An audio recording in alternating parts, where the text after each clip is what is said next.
What's going on, everybody? It's your buddy, it's your pal Spaz Phoenix, and this is WWE Last Week, your weekly look back at the week that was in the WWE. This is everything post Night of Champions, and I will say, off the bat, from all three brands, we had 3 pay-per-views on one weekend. The NXT show was good, AEW was good, and I think Night of Champions killed the weekend. I'm just gonna say, maybe I'm biased, maybe I'm not. AEW, for what it's worth, put on a pretty damn good show. And here's your hook. If you want to hear me talk generically about AEW, which I don't usually do on this show, and if you want to hear me talk about how this was probably the best week for women's wrestling overall across all the brands, you're going to have to wait till the end of this podcast. But yes, this weekend of pay-per-views started with Night of Champions, so I'll go over that, even though it's about a week old now, very, very, very quickly. Seth Rollins defeated AJ Styles to become the new inaugural WWE World Heavyweight Championship and get that gorgeous belt. And yes, I'm going to say that gorgeous belt because of things we're going to talk about later. Obviously, it made sense. Rollins is the Raw guy, Styles is the SmackDown guy. You guys know I fantasy booked a whole lot of really cool ways they could have incorporated AJ Styles, but that's okay. Trish Stratus defeated Becky Lynch. I said there was going to be shenanigans. I did not predict that those shenanigans would be Trish Stratus' new sidekick, Zoe Starks, but I think that's fucking awesome. Gunther defeated Ali, which we really knew that was going to be a, hey, what kind of showing is Ali going to make of himself rather than him actually winning. Asuka, my hero Asuka, finally saved the Raw Women's Championship from the stale, boring clutches of Bianca Belair. Oh yes, Rhea Ripley defeated Natalya in about a minute. Lesnar and Cody Rhodes was the dumbest thing I have ever seen in my goddamn life, and Kevin Owens and Sami Zayn defeated the Bloodline, which wasn't really the story. What was really the story was Jimmy Uso coming down and cracking Roman Reigns with a super kick after he was not appreciated for the help that they tried to provide to Solo and Roman Reigns. That was epic. That was awesome. The most in-depth, detailed breakdown of that particular ending scene of Night of Champions has already been done by everybody. By the time we get to a week later, the way this particular thing that I do works, a particular dramatic breakdown of what happened there doesn't really work. It's Jimmy losing his shit, it's Jay losing his shit trying to keep everybody else together, it's oh my god, where does Solo line up, and all that kind of thing. And unfortunately, or fortunately, depending on how you want to look at it, it does overshadow the I don't know whether you want to say return, debut, the final allowance, or whatever you want to say. Sami Zayn in Saudi Arabia. Sami Zayn got exactly the reaction in Saudi Arabia that you would have wanted him to have. It was written all over his face. I mean, he was in the story that he was in, but I mean, for him, this was bigger than the Bloodline story, and the Bloodline story is the biggest thing in wrestling, so it's amazing what wrestling can do. I will say, and I'm not one to say, oh, go check out this person, that person, they're so good on social media, but go check out the WWE behind the scenes stuff that they did. I think they were interviewing Becky Lynch, and Becky Lynch was watching Sami Zayn make his entrance, make his opening remarks in, well, obviously not English, but, and she's, you know, just really emotional, like, happy for Sami, and it's really quite cool. Like, take a step back from story and whatever and take a look at some real world stuff. That was really cool to see. I think it's on WWE's Twitter or Instagram or whatever. But it's a really cool thing to see. So you had a really cool real life thing for Sami Zayn, and probably the most punctuated moment of the Bloodline story post WrestleMania. I mean, we're going to get to what happened on SmackDown, the good and the bad. But yeah, that was Night of Champions, which led us into, and yes, I will admit it, I watched the AEW show and then I watched Battleground afterwards. What I do think was really cool, and we're going to touch on NXT in a bit, I do think it's cool. I don't think NXT has all of a sudden, like, turned itself on a dime. I don't think they are back to their black and gold takeover glory whatsoever, but I think it's really cool that I came out of the NXT show thinking, alright, cool, that was a pretty good modern 2023 NXT show. And a lot of people that are really, really down on NXT, folks like Andy Murray of What Culture, I'm thinking of specifically, and a couple others, were really high on the show for the first time in a while. So I think that's cool to see, even if that particular show wasn't for me. We're going to get more into that in a moment. Getting into Raw, though, Rollins comes out celebrating his championship win. Obviously, came out through the crowd, which was a nice touch, doing a throwback to the Shield, which, when you consider one of his Shield mates over in the other company still does the Shield-like entrance through the crowd and whatever. I thought there's some nice synergy there. Fireworks, streamers, the whole bit. Welcome to Monday Night Rollins. He talks about the future, talks about the champion he wants to be, talks about a champion that wants to be here, talks about being ready for a fight. Now, I really do think it's cool that a rumor went around that he had to leave Night of Champions after the first match because he had to go back to shooting for Captain America New World Order, and that didn't end up being true. Apparently his part of that movie is already done and has been done for a while, but I mean, kayfabe, that kind of makes him sound like a big deal. I'm going to spend a couple hours over here winning a title, I'm going to spend a couple hours over here being in something gigantic like the MCU, but it's whatever. I'll say it before and I'll say it again. You guys know that have been following the Flicks Fix side of this channel. Big MCU fan, don't like Captain America, didn't like Falcon and the Winter Soldier. Falcon and the Winter Soldier, out of all the content, post Disney Plus era, unless you want to include She-Hulk, which we're just going to kind of pretend didn't happen, Captain America and the Winter Soldier was the most obnoxious bit of MCU stuff out there. And, I mean, we're considering the MCU, which includes Paul Rudd. So I wasn't going to be super, super excited about Captain America New World Order. Now I have a reason to watch Captain America New World Order. Apparently, Batista is done with his role in Guardians, so the MCU has swapped out one WWE star for another. I think that just makes it a bit interesting. But the whole idea that they put out there of like, oh my god, he's got so much on his plate that he's going to reestablish this world championship and then hop on a plane and get back into a movie, was a really nice, like, this guy's got a lot of irons in the fire, this guy's a fucking star. As Seth Rollins should be. Seth Rollins deserves the spot that he's in right now. Let's be real and put the cards on the table for a second. He's been as good as he is for a while, and all of his goodness has rubbed off on literally everybody else. Rollins deserves this. All the fantasy booking I did around what they could have done with AJ Styles does not take away from the fact Rollins was the more logical choice. Rollins fucking deserves this, and I think it's awesome. He's interrupted by AJ Styles. Commentators have been paying attention to Twitter, and they made sure to make a big deal. Sorry, my phone is doing a thing. Let's just fix that right now. They made sure to make a big deal on commentary about how this is, this isn't supposed to happen. This is AJ Styles who's on SmackDown. There better be a good reason for this. And he even says he puts over Rollins, and he does the thing that AJ Styles does a lot. He always does the negative response to the "you deserve it" chant, which I think is weird. It's got some continuity with his character now. But he said, I hear these people out here chanting "you deserve it," and I don't think you deserve it. I think you earned it. And to me, that's the same thing. But it is what it is. They have a respectful handshake, and they're interrupted by the Judgment Day. Talking about how all this mushy, respectful stuff makes us sick. After the fall of the Bloodline, we don't just run Raw, we run the entire WWE. We even beat the tag team champions, which is something even Roman Reigns couldn't do. One of us is going to be the world champ soon, and then bicker back and forth, bicker back and forth. There's a tag team match set for later that night between Balor and Styles, and somebody from the Judgment Day. I like that even in the back they doubled down on this. Adam Pearce on the phone with, you got to assume it's Triple H, but like whoever his immediate answer to person is, and he had to get the approval for AJ Styles to wrestle on Raw. AJ Styles gets questioned by Adam Pearce, do you have your gear? He says, hey man, you got to be a professional, you always got to have your gear, and sounds like a hell of a main event. Let's go. It's Money in the Bank season.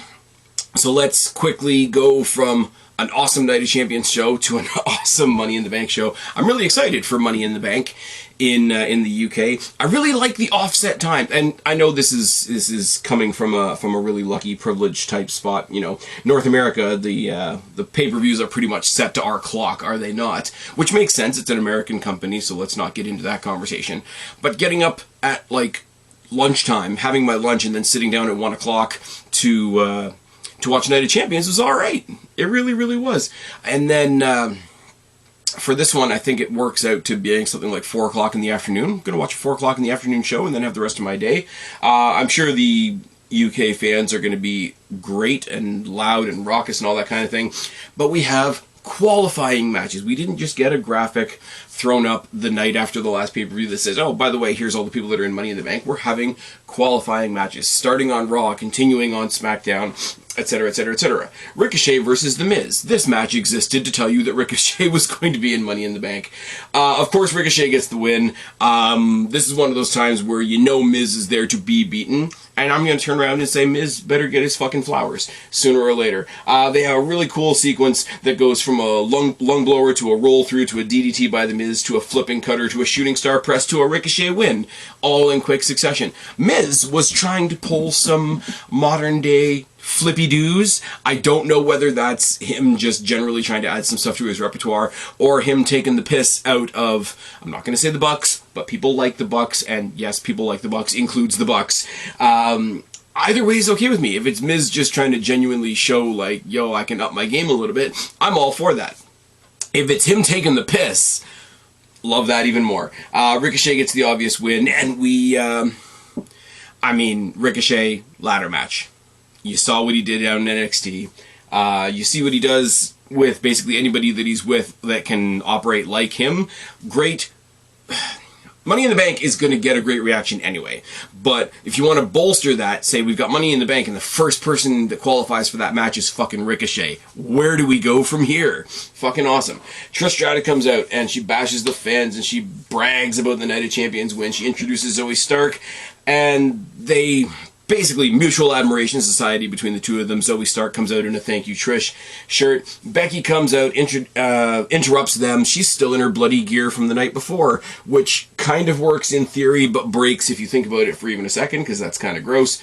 We're still in our ring gear. We could do a rematch right now. She tries to attack them. She takes out Zoe Stark on her way down the ramp, but the numbers game does get the best of her eventually. Zoe Stark is an up-and-coming prospect. Trish Stratus is a Hall of Famer. The two of them, probably in kayfabe anyway, should take out just about anybody, even though Becky Lynch is fucking awesome. What this tells me right away is, Lita's not going to be there every week. We're getting news more and more and more that Trish Stratus is not just there for a Legends run. Like, she's going to be an active part of the roster, like, week to week, which I think is really fucking awesome. Excuse me. But Lita's not doing that. Lita's not going to be there week to week. But if we get a tag match, and it's Lita and Becky Lynch versus Trish Stratus and Zoe Stark at some point, probably SummerSlam.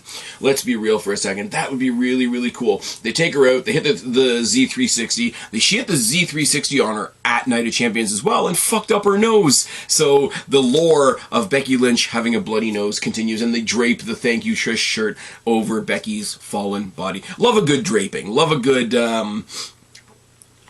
okay, I'll give Cody Rhodes his due when he was doing the Dash and Cody Rhodes thing and he did the paper bags. I think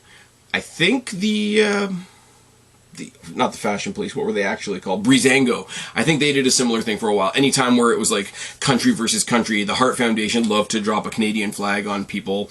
Anytime there's a draping, every time you sort of have that final victorious moment of like metaphorically burying the person is fine. Indus Sher, WWE has a challenge on their hands. I do not care about Indus Sher. I don't really care about Jinder Mahal. I don't care about Jinder Mahal, even though when they come to Toronto, Jinder Mahal is always weirdly over, and I get why. There's absolute reasons why, but even sitting in the crowd, it's very weird to hear Jinder Mahal be over. I don't really know. And him managing Indus Sher, Veer has already come to the main roster once. Sangha only turned heel in NXT because Veer came back and then Jinder Mahal kind of showed up out of nowhere. The one thing I question, I'm not like sitting here pining for a Jinder Mahal match, but I have to wonder if he's maybe got an injury or some kind of thing going on with him, or maybe he's having sort of like a quiet retirement without saying anything, because he's just sort of slipped into this manager's role. The guy still looks put together. Jinder Mahal, from Jinder Mahal in original NXT to Jinder Mahal now, rumors about how he got there aside. The dude is put together. Like, the dude still looks like a wrestler, for lack of a better term, but he's managing these two monsters instead, and if that's his role now, that's absolutely cool. But I hope, at the same time, once again, going back to the real life human element of it, I hope he's not carrying around some kind of like massive injury or whatnot. Now, this was a squash match, but if you do watch NXT, you know who Big Body Javi is, and Big Body Javi was one of the guys in this match. And the other guy, I don't know who it was, but he was dressed like 90s Matt Hardy, and this was an obvious squash. Moving on. We get a replay of the whole Bloodline implosion at Night of Champions. Sammy and KO come out to brag a little bit, talking about how this win was more symbolic. Him being in Saudi Arabia was awesome. Him getting a win over Roman Reigns was awesome. This was about more than just us retaining our titles. But hey, these still are our titles, and you can't have them. Mimicking the promos that he was doing before Night of Champions. They're interrupted by Imperium, where Kevin Owens just earns all his comedy money because he's like, you can't do that. We didn't even say your name. You can't come out unless somebody said your name, which is all the meta stuff that Kevin Owens does. Like, every time there's a contract signing or every time he's on a talk show, he's like, oh, don't say their name, they're gonna come out. I love that. It's a cool little thing.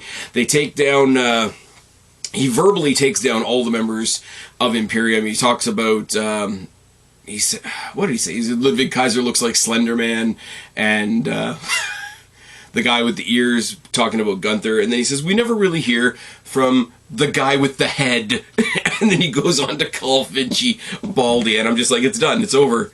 It's done, it's over. It's like as soon as Stone Cold Steve Austin called Lance Storm boring, or as soon as whoever it was, I think it was The Rock,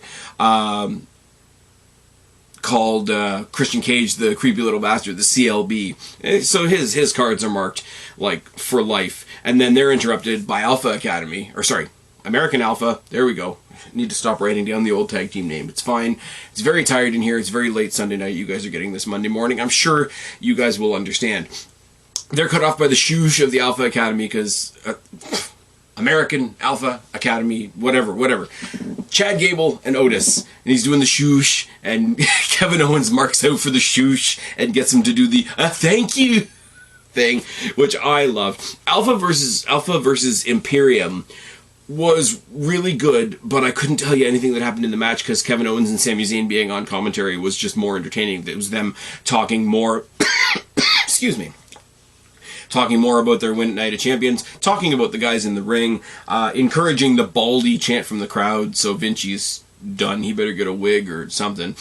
Randomly, Maxine Dupree is not trying to pull Otis into the Maximum Male Models anymore. She's just out there managing Alpha Academy now in the Shoosh t-shirt, which is weird. She gets accosted on the outside by Valhalla. For reasons.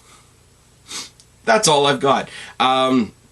Imperium Bomb for the win. I hope Gable and Otis get something.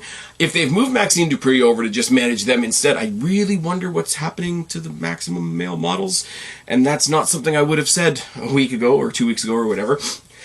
Speaking of tag teams, we go into the Fatal 4-Way for the Women's Tag Team Championship, obviously, because both Liv Morgan and Dakota Kai got injured in that match a couple weeks ago, wishing them all the healthy, happy returns, but it doesn't sound good for either of them, so that sucks. Raquel and Shotzi, because we can't just let Shotzi have a singles run, versus Green and DeVille, versus Ronda and Shayna, I can speak, I swear, and Damage Control represented by Bayley and Io Sky. A couple of different stories going on here. Green and DeVille as the Karen tag team are fucking awesome. Raquel and Shotzi are awesome individually. I could do without seeing them in a tag team. Ronda and Shayna speaks for itself, and Damage Control have their own little mini implosion going on. I gotta wonder what that story would have looked like if Dakota Kai hadn't been injured, because now they're really just pushing Io and Bayley together to push them apart. I guess they had to turn that story on a dime. Always going to mark out when I see Shotzi's tank because it's awesome. Chelsea being a Karen in the rig and begging to tag in and then begging to tag out, and then wherever she is in the match is not where she's supposed to be, which is kind of cool. Raquel Rodriguez, you can tell they're still trying to push her. She was in for like 90% of the match. There was an awesome like double team outsmart the other guy near fall by the Karens is what I'm calling Sonya Deville and Chelsea Green. I think they're actually calling them the complaint department, which is fucking great. People that don't like the fact that they're playing up on the Karen gimmick now are the same people that don't like that they played up on the SJW gimmick with Joe Gacy in NXT. And to those people, I say, maybe it's just a little too close to you guys looking in the mirror. Maybe. That's all. Somewhere randomly in the middle of this match, we got a great little mini one-on-one match between Io Sky and Shotzi, and that's something I would love to see later on down the line. But the match comes to an end, comes to the obvious end and the obvious result in a second when Shotzi tries to come off the top and lands in an armbar by Ronda Rousey. Ronda Rousey and Shayna Baszler are the winners, and Graves has the line of the night when he says, "The forecast calls for internet tears tonight." Love Corey Graves. I don't care that you all don't like Corey Graves. The dude's got all kinds of good things going on in his life right now. He's going to be a dad with Carmella, and he's got the good commentary gig. We could all stand to have a little bit more Corey Graves luck in our life. He's the Miz of commentators. Moving on. Ziggler versus JD McDonough. JD mauls Ziggler, and they lose by countout. And it's something and nothing. JD needs to look good. He also needs to look crazy. He's in there with Ziggler, who's going to make him look good, and he got himself counted out because he's crazy. No follow-up this week, or at least nothing that I saw, on the rumors of him joining the Judgment Day, which he should. Cody Rhodes comes out and cries about the ref stoppage, and he quotes John Cena, and he's got a never-ending open challenge to Brock Lesnar. Oh, good. So they're going to roll him out there in a body cast, but they're going to tip the body cast over onto Lesnar so he can have another win. Or some ridiculous bullshit. I'm sorry. Going into the match with Brock Lesnar with the broken arm, and oh my god, I'm selling, but I wouldn't tap out, and my arm is broken, but it's not so broken that I can't use it as a weapon. We have something that has finally overshadowed the lack of logic in the Bianca Belair hair whip. Because Bianca Belair, let's be clear, Bianca Belair is the only wrestler in pro wrestling that is allowed to carry a weapon in her hand and hit other people with it and not get fired and not get written up and not get fined and not get disqualified and not get.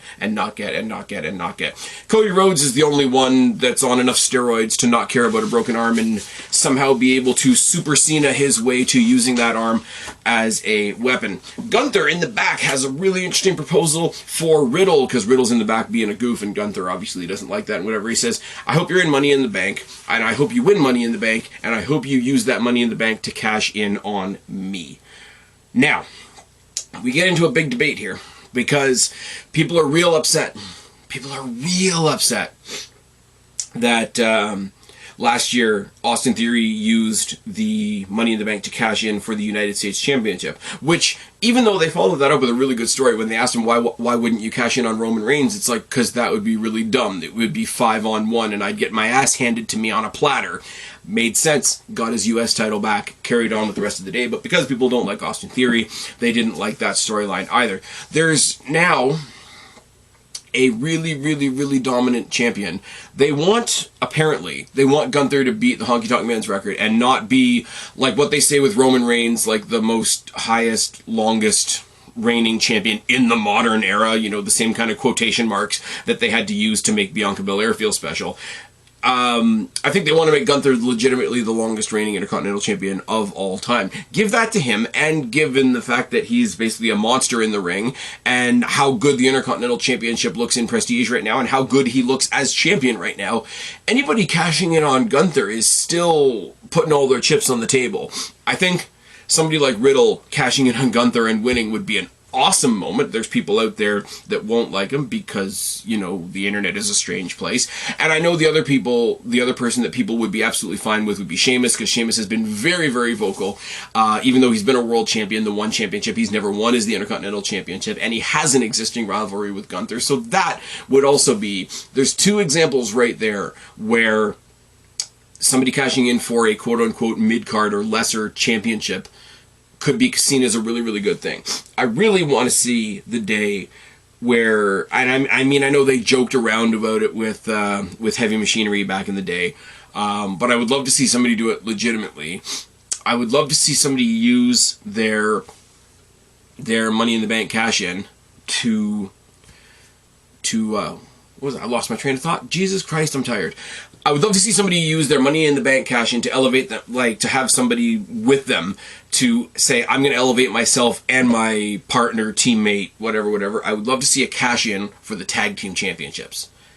And I know people won't like that, and I get that people won't like that. I would really love to see a cash in used to try to dethrone Ronda Rousey and Shayna Baszler.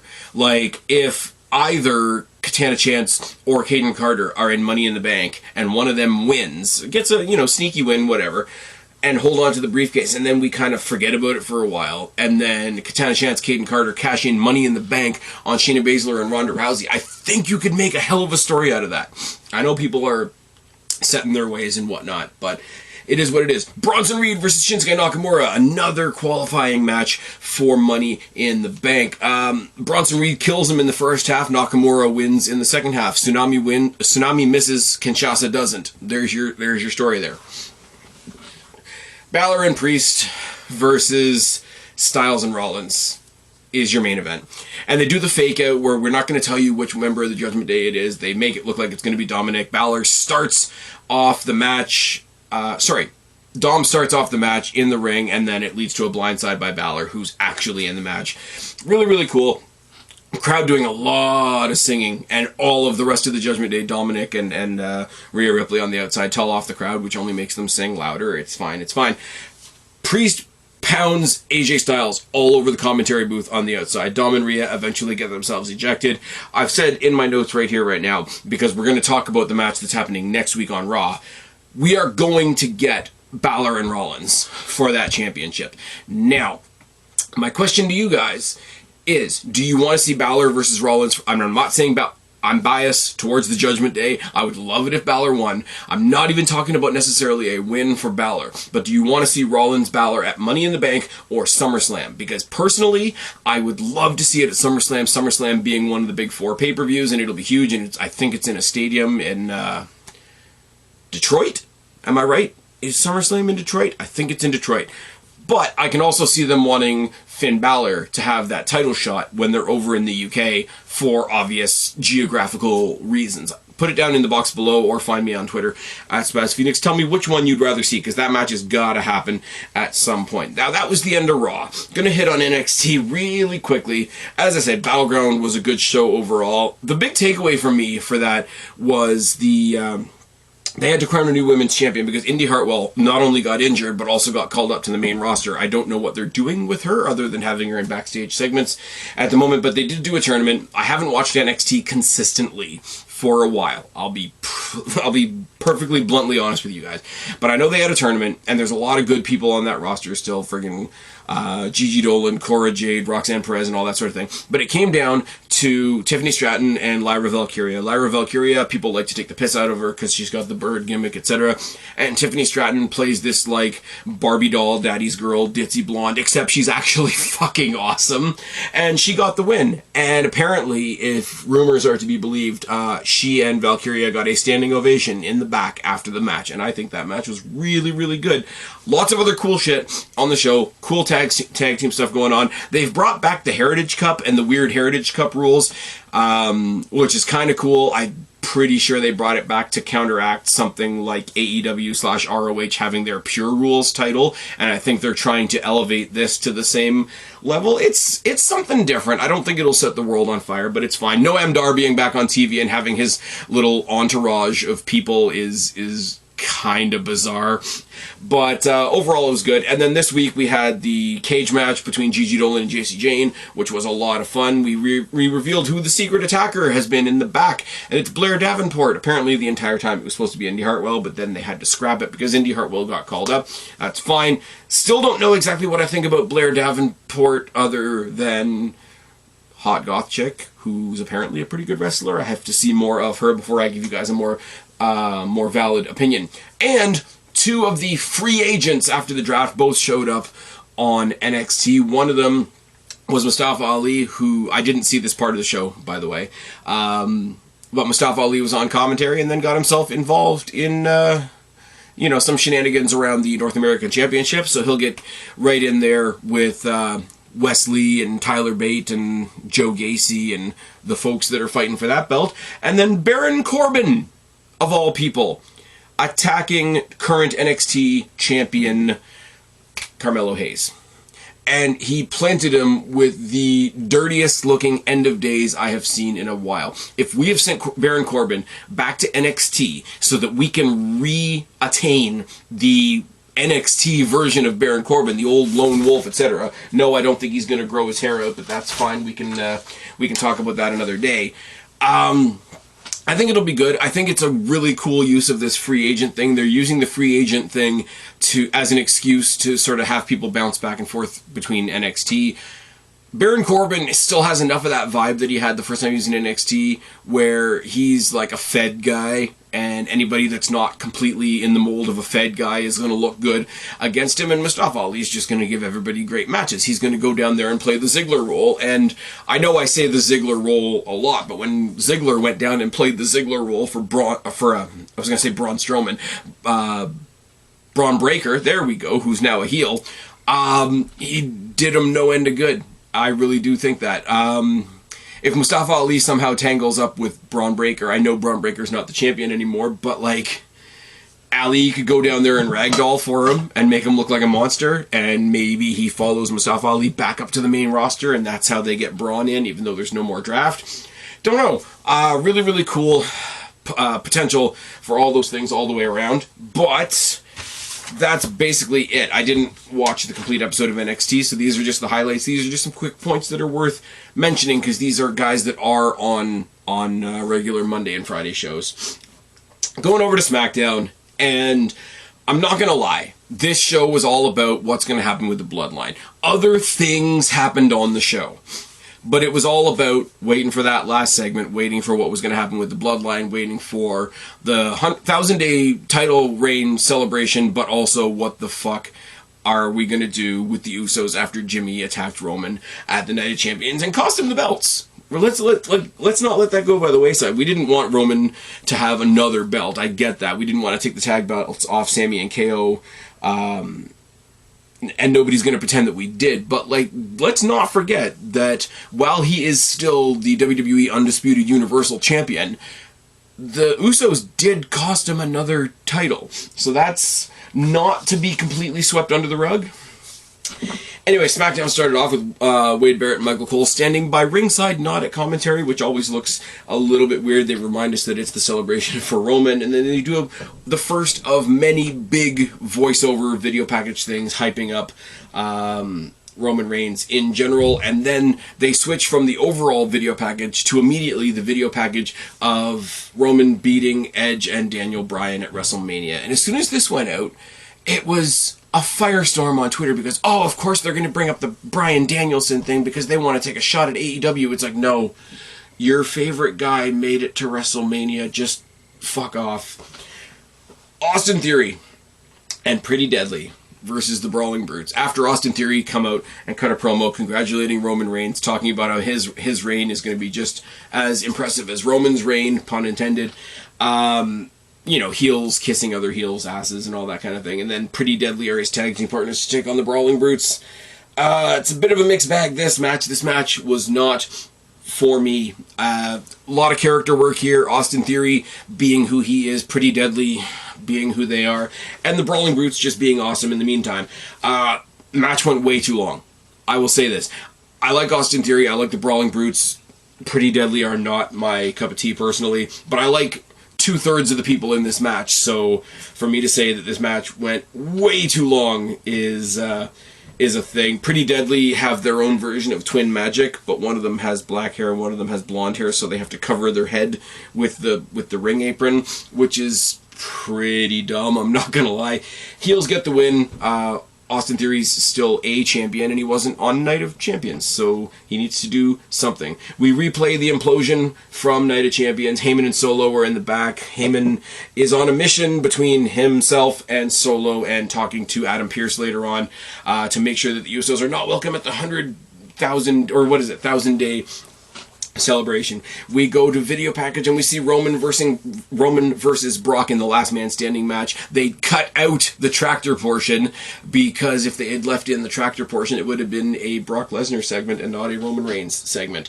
All of these videos, mind you, had the Usos cut out of them. They just had like Solo helping out or just Roman getting the pin or whatever the case may be, but the Usos were edited out. That's a lot of fun. We replay AJ versus Seth at Night of Champions, or sorry, not replay, but we give the highlights of Rollins beating AJ at Night of Champions. Then we have in the back, the OC are trying to cheer up AJ Styles. He really appreciates it. They make a big deal of the fact that it's his birthday, and that leads us into the OC versus Hit Row. Now, I will not say that it is an insult to make the OC face Hit Row, because I think Hit Row gets shat on a lot. But we had to be told on commentary that this match is happening because Hit Row did a diss track on them, and that's really lame. It was a lot of outside cheap shots by B-Fab, Magic Killer by the OC for the win, and because it's his birthday, AJ Styles breaks up the post-match assault by Top Dollar by hitting him with a forearm, and they all fuck off. And Hit Row were really mugged off in this match, and the match, despite having Gallows and Anderson in it, who are immensely entertaining, was not that great. As I say, SmackDown's usually the better show. It's the easier show to get through. But when all we're trying to do is get through and get to the last segment, because that's what we want to see, everything else feels throwaway. Except for this, a little bit. Grayson Waller comes out for the Grayson Waller effect. I thought we were going to get a Grayson Waller-AJ Styles match a couple weeks ago because it looked like they were pushing towards that. But it never happened. It'll happen in the future, I'm sure. It's the Grayson Waller effect with Asuka. He puts over her win at Night of Champions, announces her as the new champion. Everything Asuka says to him is in Japanese, and everything that she says to him, he responds with, "Oh yeah, definitely. That's a great point. That's an excellent point." Mentions the fact that there's going to be a bunch of people jumping into Money in the Bank for a shot at her. Mentions the fact that Bianca Belair is probably going to want a shot at her, and she just keeps responding in Japanese until she's cut off by Io Sky. And I will say, I'm not going to pretend in a million years that I know what anybody is saying in Japanese. But I will say, when Io Sky and Asuka are yelling at each other in Japanese, it's always fucking fantastic. And that would have been cool. That would have been cool to set up a mini match. That would have been cool to set up a match for Money in the Bank while all the other women fight over the briefcase. But no, then it was cut off by Bayley saying she's going to win Money in the Bank, and Shotzi coming out and tossing her hat in the ring for Money in the Bank, saying it was a match made just for her. Lacey Evans came out of obscurity dressed like Sergeant Slaughter, complete with a hat with a snake on it, which is nice, I guess. And then it was all capped off by Zelina Vega, who got laughed at, and she basically looked at the entire field and said, "Yes, I would love you to underestimate me. I would love you to think less of me. I would love you to go in thinking that I'm going to be an easy win." All this type of stuff. And eventually this was all to set up for the fact that the first women's qualifier was Zelina Vega versus Lacey Evans. But before we go away, Asuka's made her way back up the ramp with the belt, and the supposed hero, the supposed babyface, the supposed good guy, Bianca Belair, hits her with a cheap shot on the ramp. So please tell me why Bianca Belair is a good guy. She lost the mist thing when she missed the mist at Night of Champions and then misted her own fingers and like basically clawed her in the face. That was a brilliant finish. Absolutely brilliant finish. Bianca Belair is a horrible sore loser, and she's cheap shotting the champion. So she's the heel. Hate to say it, but it's true. A little bit of a showcase for a couple people that may or may not be in Money in the Bank, but I mean, Grayson Waller just was out there to create a space for this to all happen. This was nothing to do with Grayson Waller. Vega versus Evans was pretty quick. Power versus speed, David versus Goliath. Zelina Vega is over as hell because the LWO is working. And she gets the win. Zelina Vega is going to be in Money in the Bank. Great to see her shine. It's a small reflection of the larger success of the LWO. Then you see a really cool, heartwarming thing in the back where Santos and Joaquin and Cruz and Rey Mysterio are all just hyping her up, and Santos has a qualifying match next week that we're going to talk about, and Rey Mysterio bigs them both up that they're going to be Mr. and Mrs. Money in the Bank. I really, really wonder how Malachi Black feels about somebody else standing next to his wife and saying Mr. and Mrs. anything, but that's another story for another day. We go back to the video packages once again, and we see Roman beating Sami Zayn in Montreal. Didn't need to see that, because that was a bad idea. Sami Zayn deserved it way more than Cody Rhodes, but we don't need to go there. It's fine. LA Knight versus Montez Ford. LA Knight versus Montez Ford. Really, really cool. Sorry, I don't know any other way to say it. I'm going to say it. Said it at WrestleMania. WWE were dumb for not putting him on the WrestleMania card in LA. He's been over as hell since WrestleMania. He was over at the press conference for Saudi Arabia, even though he wasn't in the match, or in the pay-per-view rather. He was over as hell in LA, even though he wasn't on the card. And he's over as hell anyways. And everybody's... The thing that bothers me with LA Knight is, oh my god, he's even over. He survived a match with The Fiend, because we all know that was terrible. The friggin' Pitch Black match was a lot of fun. If you're shitting on the Pitch Black match, and you're going over on the other side, and you're crowing about Mimosa Mayhem, where the winner literally got chucked in a bin of orange juice, then you're living an asshole's life. Let's just say that right now. On the other side of the coin, really, really cool to see a more serious, more aggressive singles match for Montez Ford. LA Knight's over as hell, like I said. They're doing a story, because they mention it constantly on commentary, about LA Knight being, like, overlooked and underappreciated, and rah-rah. He was left off Mania, he was left off Backlash, he was left off Night of Champions. Sequence at the end here. Missed with a splash, missed with a BFT, pinning reversal sequence for a little while. LA grabs the ropes, gets the win, etc., etc. Now, the reaction to this, again, I'm watching the reaction as this is going on. Oh my god, how do you put the high flyer on Raw Ricochet in this match where you don't have the high flyer from SmackDown in Montez Ford? Look, every time they do qualifying matches for Money in the Bank, there's always a couple of qualifiers and then the last chance battle royal. You're going to tell me right now that you don't already know Montez Ford is going to win the last chance battle royal and then still make a hell of a showing of himself on the card on the night? This is kind of cool. They're both over as hell. They're both really popular. They're both shooting for singles gold if they're going into the Money in the Bank match, unless they do what I said a second ago about, you know, the tag team thing and whatever. But I think that's more in my head. It does make more sense that a really, really good singles guy beats a really, really good tag team guy in a singles match. It just does. I'm sorry, but it does. LA Knight's in. He better be in. So right now, Ricochet... What is it? Lost my train of thought once again. Very, very tired. Shouldn't record when I'm tired. Ricochet, Shinsuke Nakamura, LA Knight, and I'm predicting Montez Ford later on down the line are in the men's match already, and Vega has already qualified for the women's match.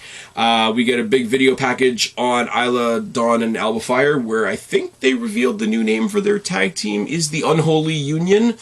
Could do without that, but okay, really cool to see them get a push. I think the longer they hold on to the NXT Tag Team Championships, the longer I'm going to wonder what they're actually doing with them. I really do think they should still do my idea from a while ago, where Adam Pearce has to come to them and say, look, you guys aren't on NXT anymore. This is, you know what you're supposed to do when you come up from NXT, and they say, okay, cool, we'll trade these in for a shot at the main roster titles. I think that would be a really cool thing, but that's just me. The last video package we see is the other thing that calls for a lot of internet tears, and that's Roman Reigns soundly defeating Cody Rhodes at WrestleMania this year, which is good, which is a good thing, and I'll tell you for why, right? I'll tell you for why. The entire dynamic of the bloodline right now exists because in Roman's deluded, Messiah complex brain, he's a winner, his brothers are losers. He has the confidence of being a winner and a leader to hoard over them because he sees them as the ones that lost at WrestleMania. And if you want to take it a step farther, he probably believes that them getting their main event spot on night one of WrestleMania is because of his influence as the leader of the bloodline as well. So that wouldn't work. Because if they all lost at WrestleMania, then they would all fall apart, they would all bicker, but they would all be on equal footing. And the power trip that Roman Reigns has been on for, 2.5 years now, wouldn't be the same. It wouldn't have a leg to stand on. And that power trip is what's pushing this thing forward. That power trip is what Sammy pushed against. That power trip is what Jimmy just pushed back against it. That power trip is the power trip that Jay pushed against at the very beginning. That power trip is the power trip that has Paul Heyman terrified all the time. I wouldn't want to be Paul Heyman's cardiologist. Let's just put it that way. But Triple H comes out, talks about, people that, represent their whole sport. Michael Jordan, Muhammad Ali, he goes through a couple of other... I think he mentioned somebody from hockey. I don't know whether it was Wayne Gretzky or not, but that's the extent of my hockey knowledge. And he says, years from now, you're going to tell people that you lived in the era of Roman Reigns. And I'm like, all right, okay, we're laying it on a bit thick now. And he says, calls out Roman Reigns. Roman Reigns comes out with the 2 belts and just Solo and Paul and nobody else. And he says to commemorate your 1,000 days as champion, we're going to present you with a new belt. We look over to the podium. We saw the title belt that they made for Raw that I think is gorgeous and everybody else doesn't like. They pull the sheet off for this, and Jesus Christ, guys, listen to the words coming out of my mouth right now. I defend WWE a lot. If I really sit down and break it down, I probably defend them when I shouldn't. I can't defend the new WWE Undisputed Universal Championship because they didn't change a damn thing other than the color. Holy shit. So he was carrying 2 belts that look like this, and now he's carrying only 1, and he looks really weird with just 1 now. Anyways, that's not the point. He's in the middle of this presentation, gets interrupted by the Usos, and I'm going to do this going by rote because I didn't write anything down. I put the clipboard down when this thing started. Jimmy Uso comes out and he pie faces Roman and he says, I'm not out here just for my own well-being. I'm out here to be a brother. This is my brother over here. That's my brother over there. You're supposed to be my brother, but you've lost your fucking mind. If we're going to do this, we're going to do it respectfully. We're going to do it properly. We're going to run the whole fucking bloodline. You're going to show me respect. And he just, lots of stare down, lots of cool stare down stuff. And he says, pointing at Solo, he says, this is your brother over here, but I think he knows where he's supposed to be. Hands on the microphone. He says, I acknowledge you, my tribal chief, but those are my brothers. And he goes and he stands with them. There's more stare down and more stare down. And he goes to hug Roman, and he's like, we got to do this the right way. You can't be treating us like this, or whatever. Gives him a hug. Roman says no. Solo, who had just came over to stand with his brothers, spikes his brother, and they leave. And off mic, as they're going up the rampway, they just spike Jimmy. And Paul Heyman says, what about Jay? And I thought, okay, are they going to go run it back, and they're going to spike Jay too? Or are we going to set up this tag team match that we've been waiting for a long time? He says, no. Jay's going to do, really, really cockily, by the way. Cockily, that's a word. I swear it's a word. He says, no, Jay's going to do what he always does. He's going to fall in line. Love that. Because even though the whole thing has been about brotherhood, like they said brother about as many times as Vin Diesel says family. By the way, go see Fast X, it's awesome. Even the brother, he still assumes that the third brother is going to fall in line and do his own thing. I think it's fucking great. I'm not one of these people that says, oh my god, this is cinema, this is Shakespeare, or whatever. It's like, no, this is fucking pro wrestling, and it's fucking great. And I don't want to say this, right? Because I'm trying not to get in the middle. I'm trying not to get in the middle of the fights. I really am. But the people that are not for this, or don't want to say how good this is, are just the people that have said whatever company they watch, oh, you should go watch this company because they have stories. And for that argument to work, you have to maintain the argument that WWE doesn't have stories. And to make that argument, you have to pretend that the entire Bloodline thing for the past, 2.5 years hasn't happened. You have to walk around with a blinder on. You can talk about the rest of the show. The rest of the show has a lot of flaws. You have to pretend that Cody Rhodes losing at WrestleMania was a bad thing, which it definitely wasn't. It's not about ending the Cody story that just started. It's about ending the Roman story that started 3 years ago. It's not quite as entertaining as, an emo cowboy finding himself at the bottom of a bottle, I guess. But this story is awesome. It's not cinema. It's not Shakespeare. It's not poetry. It's fucking pro wrestling done properly. And if you can't admit that WWE is doing pro wrestling properly, just come out and admit what you're actually trying to protect. That's it. That's all I got. That's not even a dig at AEW. But it's just how I feel about people making those specific arguments. So, So, what do we got next week? We got Becky versus Sonya in a Money in the Bank qualifier. We've got Natty versus Stark in a Money in the Bank qualifier, and I'm sure I'm sure Trish Stratus will get involved. I'm sure Becky Lynch will get involved, and they'll fuck with each other, and it's absolutely fine. It was announced on SmackDown that we are getting Rollins' first televised title defense, because if you've been watching social media past couple of days, he had his first actual title defense against The Miz at a house show. Awesome, Miz got a title shot that we knew he wasn't going to win. How is that not just the story of The Miz at this point? But Rollins is going to be taking on Damian Priest for the World Heavyweight Championship on Raw, actually tonight, if you're listening to this morning. Which, again, as I said, that's going to lead to Balor getting his title shot either at Money in the Bank or at SummerSlam. Once again, I'm going to encourage you, down in the box below, or if you're listening to this in audio, throw it over on Twitter, just, hashtag Spaz Phoenix Podcast or something like that. Just tell me, when do you want to see Balor Rollins? Do you want to see it at SummerSlam because it's a big 4 show, or do you want to see it at Money in the Bank because it's a big UK show? Either answer is okay with me. On SmackDown, we've got all kinds of Money in the Bank qualifiers. We've got Mia Yim versus Bayley. We've got Butch versus Baron Corbin, which I think will be incredibly fun. You got Io Sky versus Shotzi, which I want to see. I wish it wasn't a qualifier. I wish it was just a match for match's sake so that it wasn't so predictable, but it is what it is. And Santos Escobar versus Mustafa Ali, which is going to be great. I would love it if both I want to see Santos in there and I want to see Butch in there.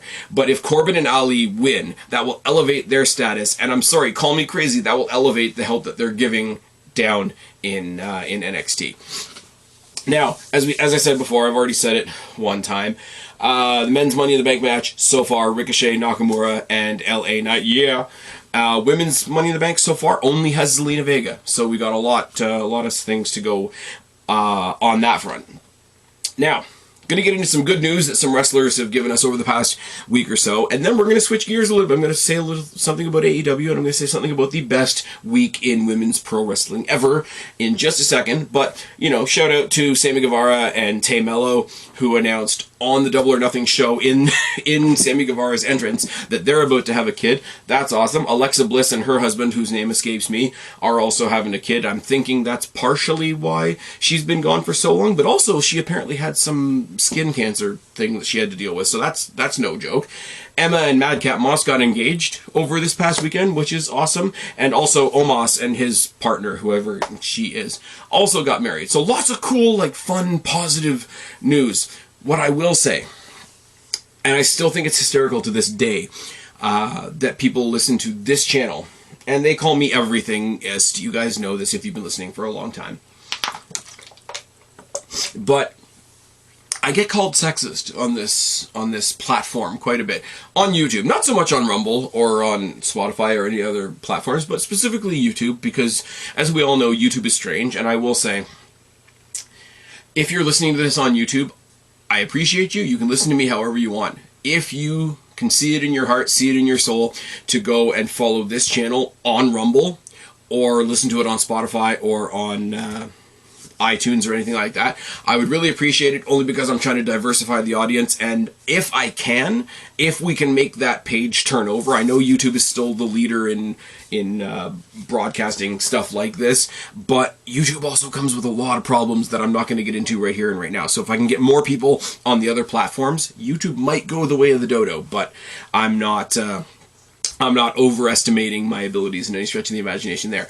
But for the first time in a long time, looking across all watchable forms of entertainment, and I'm not just saying WWE. I won't say anything about Impact because I haven't watched Impact in a while either. But right now, Rhea Ripley, probably the biggest success story in all of WWE outside the Bloodline, is holding the Raw title. She's holding the title on Raw. We'll fix the belts soon too, I hope. Asuka just saved the SmackDown title. She did. Let's just be real for a second. NXT putting their title on Stratton. Awesome. She's way underrated because of the character that she's playing right now. NXT tag titles being on Ilya Dawn and Alba Fire, but them being on the main roster is a pretty cool story. Shayna Baszler and Ronda Rousey, that speaks for itself. Toni Storm picking up the belt because Jamie Hayter is injured and whatnot, and the sort of the fuck finish that they had to do on the pay-per-view. they did what they had to do, and they chose a good person to hold it for now. It gives the Outcasts something to do. I just think it's a lot of fun. The bigger story coming out of Double or Nothing is the return of Chris Statlander, who saved the TBS Championship from the jobber hands of Jade Cargill. And I mean, in ROH, you guys know I've been a fan of Amber Moon forever. She's now going by Athena.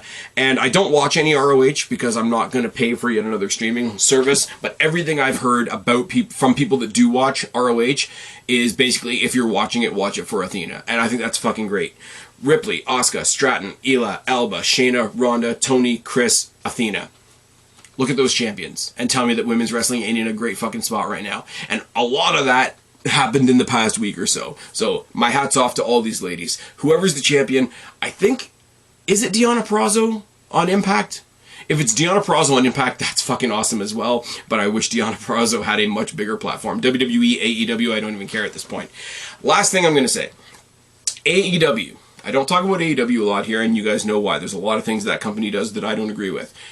The one thing that they've done recently that I do agree with, and basically it was Tony Khan coming with his hat in his hand, is CM Punk is coming back. CM Punk is coming back in alignment with their new show, Collision. Collision's going to happen, the first episode is going to happen on the 17th.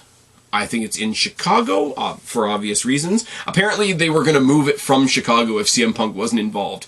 If you're that worried about the reaction that him not being there will get, maybe you better get his ass on the show. Just saying. I mean, you fucked the guy over already. Different story, different topic for a different show. They're doing Collision. The first episode's in Chicago. The second episode is in Toronto, the night before Forbidden Door, which is also in Toronto. And yes, I'm going to both shows. So what I'm asking you guys right now, do you want me to do a review of the first Collision, and do you want me to do a video of my Collision Forbidden Door weekend? I'm really curious about how the new show is going to look, if it's going to be different and whatever. So when we get the rollout of the first episode, probably going to do a review of that. Really curious to know what you guys will think about me doing content on the Collision and Forbidden Door shows that I'm actually going to. I don't know anything about New Japan.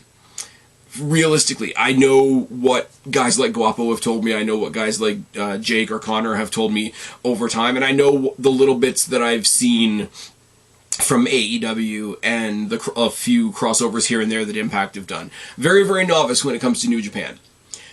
Didn't go to Dynamite when they came up here a while ago because the ticket was more expensive and it was more money that I paid to go to WrestleMania 18 to watch The Rock fight Hulk Hogan, and that was ridiculous. Still say it was ridiculous.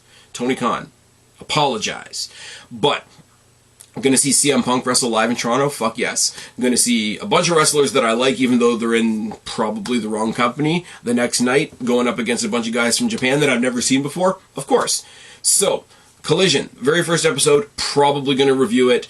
The Collision that I'm going to the following week, along with Forbidden Door. Let me know. Are you guys interested in how my trip down there goes? I would love to see it. If you guys want to hear it, I'll give it to you. If you don't, if you want me to stick with what I'm doing right here, right now, that's absolutely cool as well. You know you guys are going to get Destiny content from me eventually, so that's going to be a thing. I've rambled for quite long enough, and I'm really, really tired, so I'm going to stop. That's the end of the episode. I've been Spaz, your YWC Reality Check. Subscribe up there, talk down there, start a conversation, keep all these conversations going. Don't be a stranger. I will talk to each and every last one of you later, but for right now, I am tagging out. Bye, guys.